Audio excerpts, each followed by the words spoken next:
Assalamualaikum dan selamat sejahtera. Temu lagi kita dalam tajuk faktor-faktor yang mempengaruhi penciptaan kredit. Faktor yang pertama adalah nisbah reserve.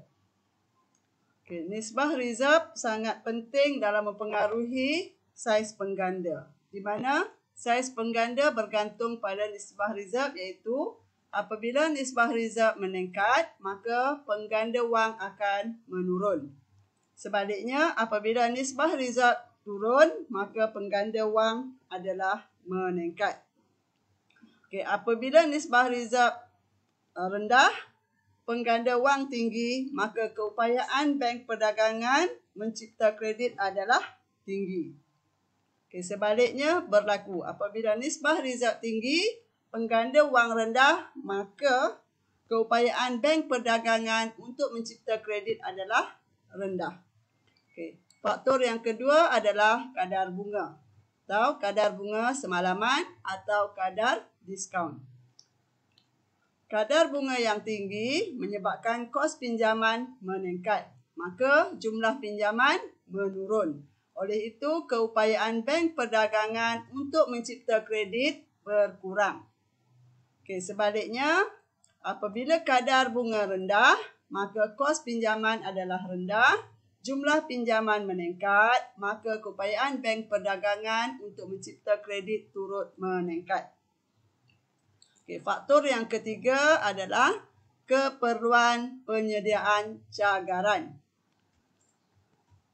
Apabila bank mengetatkan syarat pinjaman atau semakin tinggi nilai cagaran yang diperlukan, oleh itu peminjam tidak mampu menyediakan cagaran, maka pinjaman akan berkurang.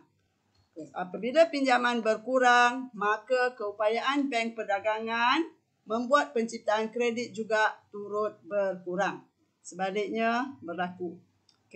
Yang keempat, minat membuat pinjaman atau dalam keadaan ekonomi.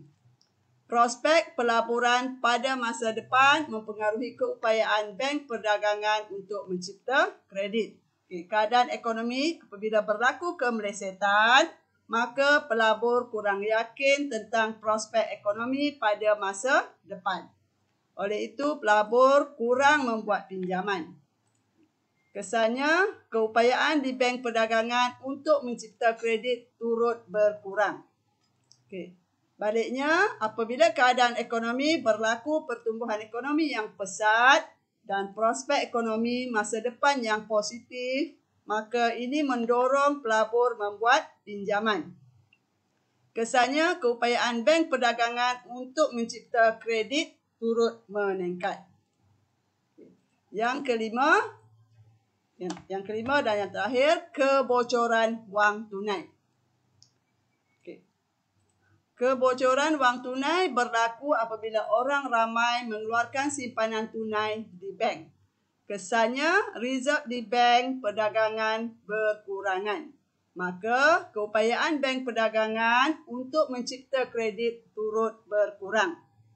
Sebaliknya, jika orang ramai tidak mengeluarkan simpanan tunai di bank, maka reserve di bank meningkat. Oleh itu, keupayaan bank untuk mencipta kredit turut meningkat. Itu adalah faktor-faktor yang mempengaruhi penciptaan kredit. Cikgu harap dapat memahami faktor-faktor serta huraian yang cikgu sebutkan.